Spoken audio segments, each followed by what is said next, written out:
ભાગ્યશાળીઓ, આપણે અહીં સમજવાનું છે કે જ્યારે જ્યારે આપણને દુઃખ આવે ત્યારે રોજના નથી રોવાના.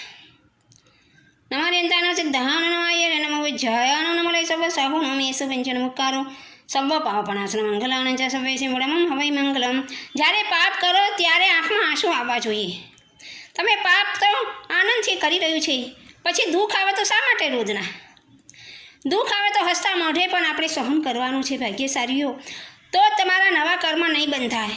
અને જો હાય હોય કરશો, 17 જણને કહેશો કે મને આ થાય છે આ થાય છે, તો તમારો દિવસે દિવસે તમારું દુઃખમાં વધારો થશે પણ ઘટાડો નહીં થાય ભાગ્યશાળીઓ. જે રીતના ધર્મ પણ આરાધના તમે આનંદથી કરો, એવી રીતના દુઃખને પણ આનંદથી ભોગવો. અને પાપ જ્યારે કરો ત્યારે દુઃખમય કરો.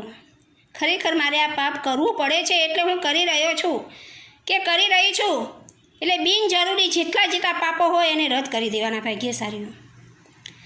કારણ કે દુઃખ અને સુખ વિના માગે મળે છે. ક્યારે કશું માગવું નથી પડતું, એનો ક્રમ ચાલ્યા જ કરે છે. કોઈના ઘેર મહેમાન તરીકે ગયા હોય, તમને આવકાર આપે છે, બેસો કહે છે, પાણીનો ગ્લાસ આપે છે અને નાસ્તો પણ આપે છે, તો તમારે ક્યારેય એમની જોડે માગવું નથી પડતું. કારણ કે એ સમજે છે કે આવેલા મહેમાનને આપણે આપતા સાપતા કરવી જોઈએ. બસ એવી રીતે આપણે જે પાપો કર્યા છે અને કર્મો બાંધ્યા છે, મહેમાનો છે, તો મહેમાનને આવકાર આપો, પ્રેમથી આવકાર આપો. અને સુખ અને દુઃખ સમભાવ રાખો, માધ્યસ્થ ભાવ રાખો, તો તમારે જીવવાની બહુ જ મજા આવશે ભાગ્યશાળીઓ. બસ કર્મવાદને માનો, ધર્મને પણ માનો અને બિનજરૂરી પાપોથી બચી જાઓ.